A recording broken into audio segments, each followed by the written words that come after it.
Chapter start कर रहे हैं आपके क्लास 10th के मैथमेटिक्स का 14th chapter, that is proof of mathematical statements. ठीक है ना। इस चैप्टर में हमको सिर्फ मैथमेटिक्स के जो स्टेटमेंट कोट किए जाते हैं उससे रिगार्डिंग हमको प्रूफ पेश करना है। क्या करना है? प्रूफ पेश करना है। समझ आया?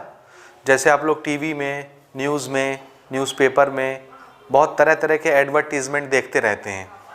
जैसे एक बड़ा मशहूर एडवर्टीज़मेंट मैं आपको बताता हूँ, टाइड का एडवर्टाइजमेंट आपने देखा है? हाँ, वो टाइड की टिकिया यहाँ से निकलती है और इतने इलाके का कपड़ा एकदम ब्राइट वाइट दिखता है। ठीक है, दिखता है ना। ये टाइड कंपनी का दावा है कि आप अगर हमारे डिटर्जेंट यूज़ करेंगे, हमारी टिकिया यूज़ करेंगे तो आपके कपड़े ब्राइट वाइट हो जाएंगे। एक तो होता है वाइट और एक होता है ब्राइट वाइट। ठीक है ना। इसी तरह से आपके बुक में भी कुछ एग्जाम्पल दिए हुए हैं। जैसे बहुत पहले एक प्रचार आता था, एडवर्टाइजमेंट, अप्सरा की पेंसिल। ठीक है ना, बहुत फेमस थी, बहुत लोग यूज़ करते थे। आजकल उसकी मार्केटिंग थोड़ी सी डाउन चल रही है। ठीक है ना। पहले अप्सरा के एडवर्टीजमेंट बहुत आते थे पेंसिल के लिए, extra marks for good hand writing. ठीक है ना, आपने सुना होगा, गुड हैंड राइटिंग के लिए आपको एक्स्ट्रा मार्क्स मिलेंगे इस पेंसिल से अगर आप लिखते हैं तो। ठीक है, कभी यूज़ करके देखा आपने कोई पर्टिकुलर पेन, कोई पर्टिकुलर पेंसिल और आपको उस पर एक्स्ट्रा मार्क्स मिले हों? ऐसा तो नहीं होता ना। लेकिन कंपनी का अपना दावा होती है, ये दावा होता है कि आप हमारी पेंसिल यूज़ करेंगे तो आपको एक्स्ट्रा मार्क्स मिलेंगे अच्छी हैंड राइटिंग के लिए। समझ आया? अच्छा, इसी तरह से और दूसरे एडवर्टीजमेंट आप लोग देखते हैं, जैसे कॉम्प्लान का। कॉम्प्लान सुने हैं? हाँ, बॉर्नवीटा। ठीक है ना। मैं सैकड़ों तरह के नाम गिना सकता हूँ एडवर्टीजमेंट के, लेकिन वो हमारा मकसद नहीं है। कोलगेट का, वेरी गुड।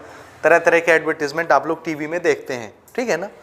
तो बॉर्नवीटा पीने से कोई 100 किलोमीटर की रेस तो नहीं दौड़ सकता ना। या बॉर्नवीटा पीने से किसी की हाइट 1 महीने में ही बहुत ज़्यादा इंक्रीज़ नहीं हो सकती। जबकि बच्चों के लिए क्या एडवर्टीजमेंट दिखाया जाता है कि आप दूध के साथ बॉर्नवीटा मिला के देंगे तो बच्चे का ग्रोथ बहुत फास्ट होगा। न सिर्फ उसका फिजिकल ग्रोथ बल्कि उसका मेंटल ग्रोथ भी बहुत फास्ट होगा। ऐसा होता है क्या? नहीं होता। ठीक है, लेकिन कंपनी के अपने अपने दावे होते हैं। ये है एडवर्टीजमेंट का मोटो, ये दावा है। ठीक है ना, ये है उनका स्टेटमेंट। आप इसका प्रूफ हमको चाहिए। ठीक है, हर चीज़ के पीछे लॉजिक होना चाहिए, हर चीज़ के पहले प्रूफ, हर चीज़ के पीछे प्रूफ होना चाहिए। तो अगर एक कंपनी दावा करती है कि आप हमारी पेंसिल यूज़ करेंगे तो आपको एक्स्ट्रा मार्क्स मिलेंगे, आपकी हैंड राइटिंग बेटर हो जाएगी, तो इसका प्रूफ क्या है? तो आंसर है, चलो ठीक है, 100-200 बच्चे हम कलेक्ट कर लेते हैं और सबकी नोटबुक्स देख लेते हैं जो अप्सरा पेंसिल यूज़ करते हैं, या कुछ बच्चे हम जमा कर लेते हैं जो कॉम्प्लान पी रहे हैं, बॉर्नवीटा पी रहे हैं, उनकी हाइट हम मेज़र कर लेते हैं, कितने दिन से आप पी रहे हो और कितने दिन के बाद हम हाइट मेज़र कर रहे हैं। सब पानी सामने आ जाएगा, दूध का दूध और पानी का पानी हो जाएगा। ठीक है ना। लेकिन फिर भी ये एक प्रैक्टिकल तरीका नहीं है। आप कितने बच्चों का मेज़रमेंट करेंगे? लाखों करोड़ों बच्चे यूज़ कर रहे हैं, क्या करोड़ों बच्चों का मेज़रमेंट आप कर पाएंगे? नहीं कर पाएंगे। हर एक को तो आप चेक नहीं कर सकते ना। लाखों करोड़ों बच्चे अप्सरा की पेंसिल यूज़ करते हैं, आप कितने बच्चों को चेक करेंगे, कितनी बच्चों की हैंड राइटिंग देखेंगे? It is not possible, practically it is not possible. समझ आया? ये एक उदाहरण था। इसी तरह से हम जिस दुनिया में जी रहे हैं, अभी जिस दुनिया को जी रहे हैं, महसूस कर रहे हैं, दैट इज़ मैथमेटिक्स, उसके अंदर भी कुछ स्टेटमेंट्स चलते हैं। ठीक है ना। स्टेटमेंट्स क्या हैं? दावेदारी। जैसे कंपनियां दावेदारी करती हैं कि हमारी पेंसिल यूज़ करो, एक्स्ट्रा मार्क्स आएंगे, हमारा जड़ी बूटी पियो, आपकी बॉडी का ग्रोथ बहुत अच्छा हो जाएगा। समझ रहे हैं ना। तो ये सब क्या है? ये सब दावेदारी है, दावा है ये। अब हर दावे के पीछे दलील होती है। दलील मतलब समझ रहे हैं आप? ठीक है ना। हमारे यहाँ उर्दू में एक बड़ी अच्छी कहावत है, दावा दलील का मोहताज होता है। कौन? दावा दलील का मोहताज होता है। जब तक किसी दावे के पीछे दलील ना हो, दलील मतलब लॉजिकल प्रूफ्स ना हो, तब तक वो दावा बेकार है, सच साबित नहीं हो सकता। यानी जो भी स्टेटमेंट आप कोट कर रहे हैं, अगर उसके पीछे आपके पास प्रूफ नहीं है तो वो स्टेटमेंट बेकार है। समझ आया? इसी तरह से जूनियर क्लासेस से आपको मैथमेटिक्स में बहुत सारे स्टेटमेंट पढ़ाए जाते हैं, कभी डेफिनेशन के नाम से, कभी एक्सियम के नाम से, कभी थ्योरम के नाम से, कभी पोस्टुलेट के नाम से। हम ये सब चीज़ें फिर से नोट करेंगे। आपने स्कूल में एक बार देख लिया, ठीक है, फिर से हम लोग एक बार नोट करेंगे। इतनी तरह की चीज़ें आप लोग जूनियर क्लासेस से पढ़ते आ रहे हैं, ये मैथमेटिक्स के दावे हैं कि ऐसा होता है, ऐसा होता है, ऐसा होता है, लेकिन इन दावों के पीछे दलील भी होना चाहिए, यानी प्रूफ भी होना चाहिए, और वही लॉजिकल प्रूफ्स हम लोग इस चैप्टर में डिस्कस करेंगे। समझ आया?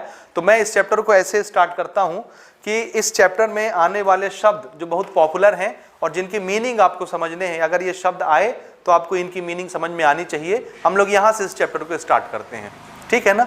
जैसे सबसे पॉपुलर जो जूनियर क्लासेस से आप लोग पढ़ते आ रहे हैं, डेफिनेशन,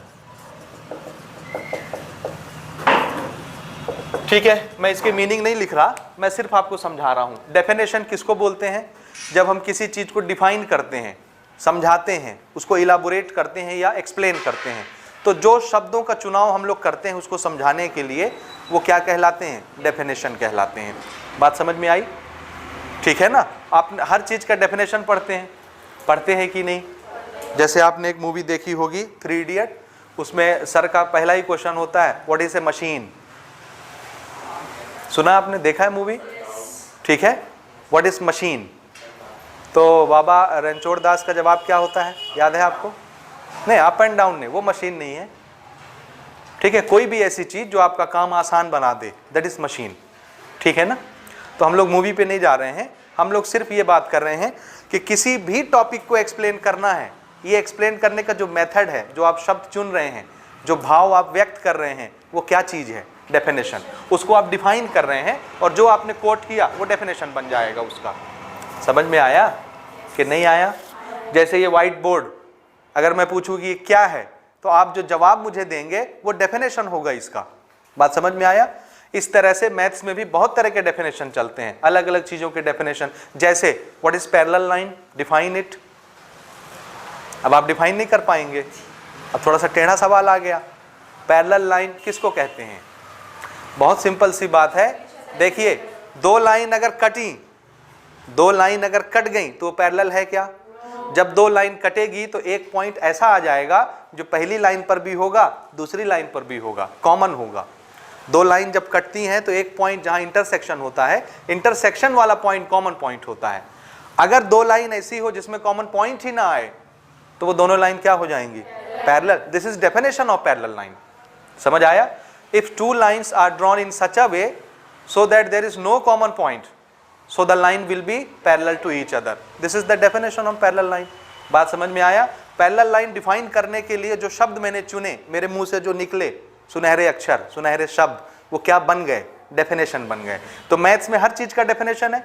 इवन मैथ्स की बात नहीं कर रहे, इवन कोई भी सब्जेक्ट आप देख लीजिए, हर सब्जेक्ट में कोई भी छोटे से वर्ड को भी हम डिफाइन करते हैं, दैट वी कॉल डेफिनेशन। समझ आया? डेफिनेशन, ठीक है ना। एनी टॉपिक डिफाइन, ठीक है ना। किसी भी टॉपिक को आप डिफाइन करते हैं वो उसका क्या बन जाता है? डेफिनेशन। इसी तरह से मैथ्स में भी बहुत सारे डेफिनेशन आपने पढ़े हैं। जैसे एक एग्जांपल मैंने दे ही दिया पैरेलल लाइन का, ठीक है ना। इस तरह बहुत सारे एग्जांपल मौजूद हैं। आप तो बचपन से पढ़ते आ रहे हैं, मैथमेटिक्स पढ़ रहे हैं कि नहीं? वो सब डेफिनेशंस हैं। तो मैथ्स में हम लोग डेफिनेशंस भी यूज करते हैं कि नहीं? जैसे मैं यहीं से बता दूं, आगे चैप्टर में यूज होने वाला है, what is even number? The number which is divided bye. अच्छा, मैं इसको थोड़ा सा आपको समझाता हूं ना। पैरेलल लाइन के लिए मैंने क्या बोला? अगर एक लाइन दूसरी लाइन के साथ कटी तो ये कॉमन पॉइंट आया दोनों लाइन में। ये वाला पॉइंट पहली लाइन में भी है, दूसरी लाइन में भी है, कॉमन पॉइंट आया। लेकिन एक लाइन ऐसी हो, दो लाइन जिसके बीच में ये कॉमन पॉइंट आए ही ना, ठीक है ना, तो वो लाइन क्या हो जाएगी? हाँ, तो जिसमें कॉमन पॉइंट नहीं होता वो लाइनें आपस में पैरेलल होती हैं। ये पैरेलल लाइन का डेफिनेशन है। क्या है ये? डेफिनेशन है। अब हम आपसे पूछ रहे हैं इवन नंबर डिफाइन करिए। किसको बोलते हैं even number? A number divided by 2 is known as even number, ठीक है ना। थोड़ा सा सुनते चलिए, आराम से समझते चलिए। देखिए, number divided by 2 is even number. ये सब जानते हैं आप। सपोज ये एक नंबर है, क्या है ये? नंबर। इसको अगर हमने 2 से डिवाइड कर दिया और ये डिवाइड हो गया तो जो रिजल्ट बना वो क्या कहलाएगा? Even number. समझ आया? क्या कहलाएगा? तो इसका सॉल्यूशन मान लीजिए आता है k, ठीक है ना। So this number is divided by 2, it is possible to divide, this number is divisible by 2, then this number is known as even number. जो नंबर 2 से डिवाइड हो जाए वो क्या कहलाता है, इवन नंबर कहलाता है। अब इसका सॉल्यूशन कितना आया, ये डिवाइड होने के बाद कुछ आएगा डिवाइड होने के बाद कुछ, ये आया ना। अब ये नंबर ना इवन नंबर है कि ये है इवन नंबर, इवन नंबर ये है कि ये है,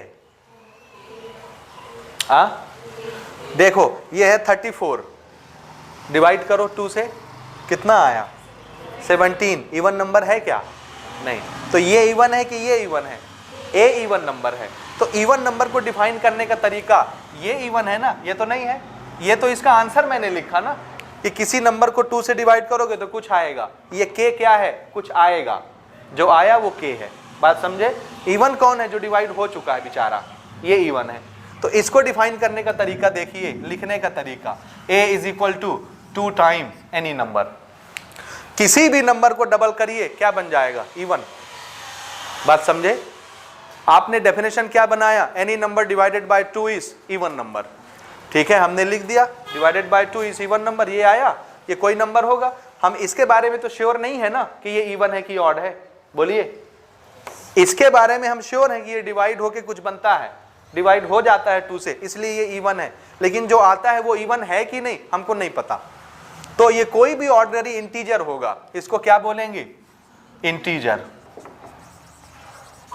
इंटीजर किसको बोलते हैं, all negative value, all positive value plus 0, सभी निगेटिव वैल्यू, सभी पॉजिटिव वैल्यू और साथ में 0 भी, ये सब मिलके क्या कहलाते हैं, इंटीजर। तो ये कोई भी नंबर हो सकता है इंटीजर, निगेटिव भी हो सकता है, पॉजिटिव भी हो सकता है, 0 भी हो सकता है। समझ आया। आप किसी भी इंटीजर को 2 से मल्टीप्लाई करिए 100% ये कौन बन जाएगा, इवन बन जाएगा। ये इवन का डेफिनेशन बन गया। कुछ बात समझ आ रही है।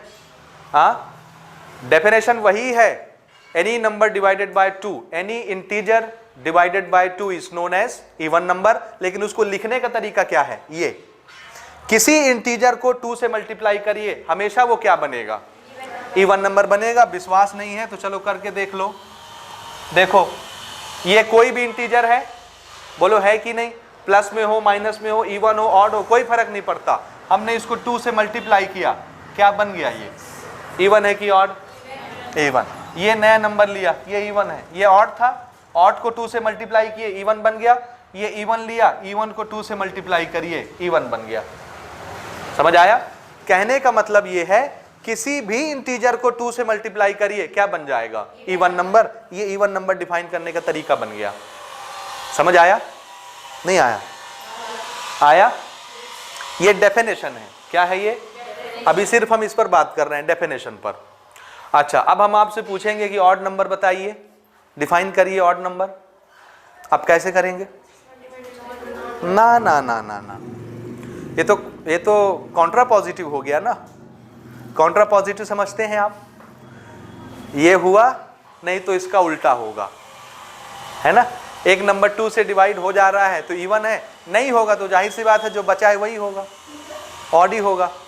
ये ऑड को डिफाइन करने का तरीका नहीं है, ठीक है ना। चलिए ठीक है, this is a pure definition, इसमें मैं उंगली नहीं उठाऊंगा कि ये गलत है, ये सही है।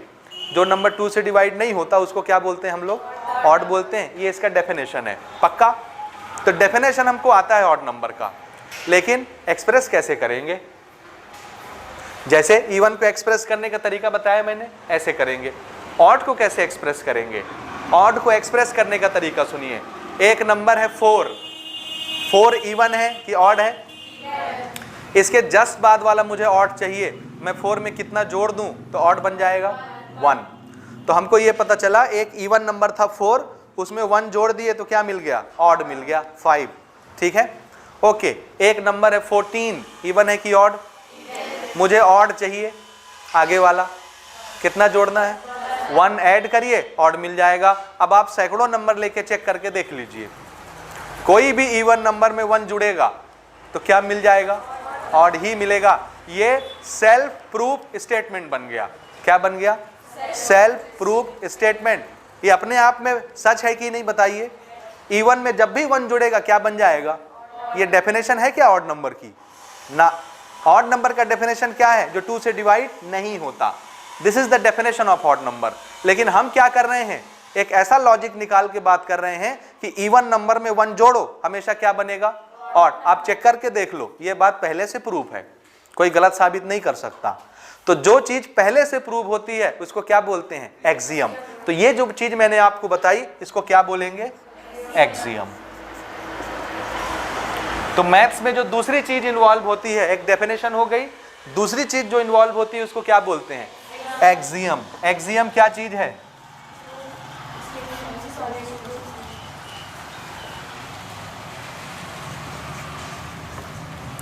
स्टेटमेंट बोलो या प्रिंसिपल बोलो, कुछ भी ना।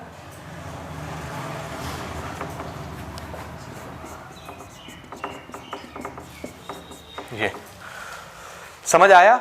जो अपने आप में प्रूव स्टेटमेंट होते हैं, अपने आप में प्रूव प्रिंसिपल होते हैं, ठीक है, उसको हम लोग क्या बोलते हैं मैथ्स में? एक्सियम। ठीक है ना? ये लगभग थ्योरम जैसा ही होता है, थ्योरम जैसा ही, ठीक है ना, स्टेटमेंट ही है ये, लेकिन ये प्रूव्ड स्टेटमेंट, इसको आप गलत नहीं कर सकते। एक्सियम एक ऐसी चीज है जिसको प्रूव नहीं करनी पड़ती, वो पहले से प्रूव है, ठीक है ना? ठीक है कि नहीं? जैसे पूरब दिशा से ही सूरज निकलेगा, मैं बोलूं कि उत्तर दिशा से निकलेगा तो आप मान लेंगे क्या? आपको मानना चाहिए। कभी कभी सूरज उत्तरायण हो जाता है, लाला साहब का कैलेंडर उठा के देखिए, और कभी कभी सूरज दक्षिणायन हो जाता है। आपने नहीं सुना ये? ओहो, गलत सुना ना? कभी पूछिए किसी से। कुछ महीने सूरज उत्तरायण होता है, कुछ महीने सूरज दक्षिणायन होता है। एकदम एग्जैक्ट पूरब से नहीं निकलता, कभी थोड़ा उत्तर की तरफ से निकलता है, कभी थोड़ा दक्षिण की तरफ से निकलता है। घर जाके देखिएगा कैलेंडर, और लाला साहब का कैलेंडर ही खरीदिए। समझ रहे हैं ना? कौन सा? लाला राम स्वरूप का। ओके, तो हम लोग इसकी बात कर रहे थे ना। अब देखिए ऑड नंबर, ऑड नंबर को अगर मैं बोलूं any number not divisible by 2, तो ये ऑड नंबर का क्या हो गया? डेफिनेशन। लेकिन अगर मैं बोलता हूं एक इवन नंबर है, हम उसमें 1 जोड़ेंगे तो हमको क्या मिलेगा? ऑड ही मिलेगा। ये क्या है? एक्सियम। समझे ना? अब इवन नंबर को कैसे दिखाना है? किसी इंटीजर को डबल करो, इवन बन जाएगा, और इसमें 1 ऐड कर दिया तो क्या बन जाएगा? Odd. This is any integer multiplied by 2, then it becomes even number, plus 1 it becomes odd number, so B is an odd number। समझ आया? किसी इंटीजर को डबल करो, इवन बन गया, इवन में 1 ऐड करो तो क्या बन जाएगा? ऑड बन जाएगा। ये ऑड नंबर रिप्रेजेंट करने का तरीका बन गया। ये बात समझ आया? ये सब तरीके समझते चलिए, इवन को कैसे एक्सप्रेस करते हैं, ऑड को कैसे एक्सप्रेस करते हैं, ये आगे हमारे काम आने वाले हैं इस चैप्टर में, ठीक है ना? चलिए, मैथ्स में 2 चीजें समझ गए आप। एक होता है डेफिनेशन डिफाइन करना, एक होता है एक्सियम। जो पहले से प्रूव्ड स्टेटमेंट होते हैं उसको एक्सियम बोलते हैं। समझ आया? तीसरी चीज जो चलती है हमारे यहाँ मैथमेटिक्स में वो है थ्योरम्स। तीसरी चीज समझिए, थ्योरम। और थ्योरम क्या चीज है? हाँ, रिजल्ट्स ऑफ एक्सपेरिमेंट। चलो शुक्र है ये याद तो है आपको। कोई आदमी, कोई साइंटिस्ट या कोई मैथमेटिशियन जब किसी काम को करके कोई रिजल्ट कोट करता है, समझ आया? रिजल्ट कोट करना मतलब शब्दों में उसको लिखता है कि ऐसा ऐसा ऐसा ऐसा होगा, तो उसको हम लोग थ्योरम बोलते हैं। क्या बोलते हैं? कोई एक ऐसा स्टेटमेंट जो एक्सपेरिमेंट करने के बाद हमको मिले, प्रूव होने के बाद, वो स्टेटमेंट थ्योरम कहलाता है। जैसे बड़ा मशहूर पाइथागोरस का थ्योरम, क्या पढ़ा आपने? एक राइट एंगल ट्राइंगल हो, कौन सा ट्राइंगल होना चाहिए? तो उसकी सबसे बड़ी वाली साइड का स्क्वायर किसके बराबर होगा? 2 छोटे छोटे साइड के स्क्वायर के सम के बराबर होगा। समझ आया? ये चीज ईसा के पैदा होने से भी हजारों साल पहले से लोग जान रहे हैं। समझ आ रहा है? बिफोर क्राइस्ट, BC, ईसा के पैदा होने से पहले से ही, हजारों साल पहले से ये लोग जान रहे हैं। और इसको डिराइव किसने किया था? पाइथागोरस ने। समझ आया? ग्रीक के रहने वाले बड़े फेमस मैथमेटिशियन, तो मैं नहीं कहता, मैथमेटिशियन नहीं है, क्या थे वो? फिलोसफर थे। फिलोसफर किसको कहते हैं मालूम है आपको? शेक्सपियर क्या थे? फिलोसफर। क्या करते थे? कहानियाँ सुनाते थे, कहानियाँ लिखते थे। तो फिलोसफर का काम क्या होता है? कहानियाँ लिखना, कहानियाँ सुनाना। इसी तरह से पाइथागोरस भी एक फिलोसफर था। समझ आया? अचानक से धोखे से डिस्कवरी हो जाती है, गलती तो होती है ना कभी कभी। उनसे भी एक छोटी सी गलती हो गई और उन्होंने पाइथागोरस थ्योरम का निर्माण कर दिया, और वो आज भी वैलिड है, और जब तक दुनिया रहेगी तब तक पाइथागोरस चलता रहेगा। हाँ, शर्त यह है, ये वैलिड किस पर है? सिर्फ राइट एंगल पर। तो एक राइट एंगल ट्राइंगल का सबसे बड़ा वाला साइड, उसका स्क्वायर हमेशा दो छोटे छोटे साइड्स के स्क्वायर के सम के बराबर ही होगा। ये उस आदमी ने पहले प्रूव किया ना, पहले प्रूव किया कोई भी लॉजिक लगा के। जब ये सच हो गया तो उन्होंने फिर इसको लिखा स्टेटमेंट में, और ये स्टेटमेंट जब लिख गया प्रूव होने के बाद, तो ये क्या कहलाने लग गया? थ्योरम। समझ आया? ऐसे बहुत सारे थ्योरम मैथ्स में आप लोग पढ़ते हो। मैं अगर गिनती गिनाने चालू करूं तो 50 थ्योरम में ऐसे ही गिना सकता हूं अभी, ठीक है ना? और ये क्लास बहुत लंबी हो जाएगी और आप भी बोर हो जाएंगे। थ्योरम से हमारा लेना देना क्या है ना, इसलिए उस पर हम डिस्कस नहीं करते। तो थ्योरम क्या होता है? जो किसी एक्सपेरिमेंट के बाद प्रूव होके स्टेटमेंट मिलता है, उसको हम लोग क्या बोलते हैं? थ्योरम्स बोलते हैं। ठीक है? Results of proved experiment. ठीक है? उसके रिजल्ट को, उसके स्टेटमेंट को थ्योरम बोला जाता है। और मैथ्स में बहुत सारे थ्योरम्स आएंगे। जिसने थ्योरम बनाया उसने अपने समय पे उसको प्रूव कर लिया। अब आप पढ़ रहे हैं, जब भी आपके सामने कोई थ्योरम आएगा तो आपका फर्ज है कि उसको क्या करिए? आप प्रूव करिए। कोई भी एनालॉजी लगा के, कहीं से भी एडजस्टमेंट करके हम उस थ्योरम को प्रूव करेंगे। और इसमें हमको बहुत सारे थ्योरम प्रूव करने इस चैप्टर में, याद रहेगा। तो कितनी चीजें हमने डिस्कस कर ली? डेफिनेशन, एक्सियम, थ्योरम, 3 चीजें हो गई। चौथी चीज जो यहां नहीं मिलेगी, आपको फिजिक्स में, केमिस्ट्री में मिलेगी, we will call it postulate. ठीक है ना? पोस्टुलेट किसको बोलते हैं? पोस्टुलेट ऐसे स्टेटमेंट्स होते हैं, जो स्टेटमेंट्स तो होते हैं सुनने में बहुत खतरनाक लगते हैं, लेकिन अगर आप सामने वाली पार्टी से पूछेंगे कि इसके पीछे सबूत क्या है, प्रूफ क्या है, तो उसके पास कोई प्रूफ नहीं होता। समझ आया? जैसे मैं अक्सर इसके रिगार्डिंग आपको एग्जाम्पल देता हूं, नील बोहर साहब की theory, Bohr's postulate of atomic model. Atom के मॉडल के लिए बोहर साहब ने जो पोस्टुलेट बनाए, जो लाइनें लिखी, जो स्टेटमेंट कोट किए, उसके पीछे, एक भी स्टेटमेंट के पीछे उनके पास कोई प्रूफ नहीं था। समझ आया? आप पढ़ के आए हैं बोहर्स मॉडल? पढ़े हैं ना? क्या पढ़े हैं? उन्होंने सबसे पहले ऑर्बिट के कॉन्सेप्ट को गलत बताया था बोहर साहब ने। उन्होंने कहा इलेक्ट्रॉन एटम के चारों तरफ जहां घूमता है, ऑर्बिट में नहीं घूमता। वो ऑर्बिट ऐसे फिक्स नहीं होती। समझ रहे हैं? ऑर्बिट जैसी कोई चीज ही नहीं होती। समझ आया? तो आप लोग जो अभी तक पढ़ते आ रहे हो जूनियर क्लासेस से, कि एक एटम के चारों तरफ इलेक्ट्रॉन ऐसे घूमता है सर्कल में, और इसका नाम क्या है? ऑर्बिट। बोहर साहब पहले आदमी थे जिन्होंने कहा ऑर्बिट जैसी कोई चीज ही नहीं होती, होती ही नहीं है, गलत पढ़ा रहे हैं। तो फिर क्या होता है? तो उन्होंने कहा इलेक्ट्रॉन ऐसे नहीं घूमता। तो कैसे घूमता है? उसके घूमने का डिजाइन अलग अलग होता है हर जगह। कभी वो ऐसे घूमता है, कभी वो ऐसे घूमता है। अभी आप नहीं समझेंगे कैसे घूम रहा है। ये देखिए ऐसे 8 बनाइए, 8, ठीक है ना? कभी ये ऐसे घूमेगा और कभी आपकी तरफ ऐसे निकल के मेरे तरफ ऐसे आके ऐसे निकलेगा। समझ आया? ठीक है, ओके। उन्होंने पहली बार कॉन्सेप्ट दिया था कि ऑर्बिट में इलेक्ट्रॉन नहीं घूमता। तो फिर किसी ने पूछा कहाँ घूमता है, तो उन्होंने बोला ऑर्बिट जैसी कोई चीज नहीं होती। तो फिर क्या होती है? तो उन्होंने बोला ऑर्बिटल होते हैं। क्या होते हैं? ऑर्बिटल। ये ऑर्बिटल क्या है? कुछ नहीं है। क्या है? कुछ नहीं। तो फिर नाम क्यों ऑर्बिटल रख रहे हो? इसलिए रख रहे हैं क्योंकि ये वो जगह है जहां इलेक्ट्रॉन के मिलने की संभावना 90% है, मिलेगा ही मिलेगा। समझ आया? तो जिस जगह पे इलेक्ट्रॉन मिलने की संभावना, प्रोबेबिलिटी मोस्ट हो जाए या 90% हो जाए कि वहां इलेक्ट्रॉन मिलेगा ही मिलेगा, उस लोकेशन को, उस क्लाउड को हम लोग ऑर्बिटल बोलते हैं। ऑर्बिटल भी आप बोल सकते हैं। तो एक धुआं बनता है, एक बादल बनता है एटम के चारों तरफ। क्या बनता है? बादल, क्लाउड बनता है। और उस क्लाउड में जहां इलेक्ट्रॉन मिलने की संभावना 90% होती है, उस जगह को क्या बोलते हैं?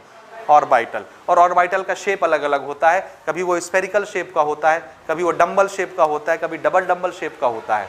ये आपने पढ़ा है क्या? नहीं पढ़ा है ना? तो फिर आपका हैरत भरी नज़रों से मुझे देखना वाजिब है, ठीक है, जायज़ है आपका देखना इस तरह से। ओके, नेक्स्ट ईयर ये सारी चीज़ें आप लोग पढ़ेंगे, ठीक है ना? अच्छा, मैं ये बता रहा था कि देखिए बोहर साहब पहले आदमी थे जिन्होंने कहा ऑर्बिट जैसी कोई चीज़ नहीं होती, ऑर्बिटल होता है। ऑर्बिटल भी क्या होता है? कुछ नहीं, एक क्लाउड बनता है, वहाँ इलेक्ट्रॉन कहीं ना कहीं मिल जाता है, तो उस क्लाउड को क्या बोलते हैं? ऑर्बिटल बोलते हैं। ये एटम के चारों तरफ होता है। समझ आया कि नहीं आया? और उन्होंने फिर उसके लिए एनर्जी लेवल्स बनाए कि किस एनर्जी लेवल में इलेक्ट्रॉन मिलेगा, कहाँ नहीं मिलेगा, कहाँ इलेक्ट्रॉन घूमेगा, कहाँ नहीं घूमेगा। तो उन्होंने कहा ये ऑर्बिट ना एक जादू वाली ऑर्बिट होती है, एक पर्टिकुलर ऑर्बिट में ही इलेक्ट्रॉन होगा, दूसरी किसी जगह इलेक्ट्रॉन नहीं हो सकता। समझ आया? और उसके लिए फिर उन्होंने प्रूफ्स दिए। प्रूफ्स कैसा दिया? हाइपोथेटिकल प्रूफ दिया जिसका वाकई में कोई प्रूफ नहीं था। हाइपोथेटिकल मतलब समझ रहे हैं ना, काल्पनिक। वो चीजें बाद में चल के प्रूव हुई, किसी और ने प्रूव किया। एक आदमी था हाइजेनबर्ग। समझ आया? चलो वो फिर हम लोग केमिस्ट्री में डिस्कस करेंगे कभी बाद में, ठीक है ना? अच्छा, मैं ये कह रहा हूं कि बोहर साहब ने जितने भी स्टेटमेंट दिए एटम के मॉडल से रिलेटेड, उसमें से एक भी स्टेटमेंट के लिए उनके पास जवाब नहीं था, प्रूफ नहीं था कि अगर मैं बोलता हूं कि इलेक्ट्रॉन यहां नहीं घूम सकता तो क्यों नहीं घूम सकता, उसका आंसर दीजिए। उनका आंसर था कि ये जादू वाला ऑर्बिट होता है। समझ आया? और किसी को उनकी बात हजम नहीं होती थी क्योंकि लॉजिकल प्रूफ नहीं थी उनके पास, ठीक है ना? लेकिन वाकई में इलेक्ट्रॉन ऑर्बिट में नहीं घूमता, ठीक है ना? ये बाद में प्रूफ हुआ, तो फिर हम बाद में डिस्कस करेंगे, ठीक है ना? ठीक। तो बोहर साहब ने एटम से रिलेटेड जितने भी स्टेटमेंट बनाए उसके पीछे कोई भी प्रूफ नहीं था। तो ऐसे स्टेटमेंट जिसके पीछे प्रूफ ना हो क्या कहलाते हैं?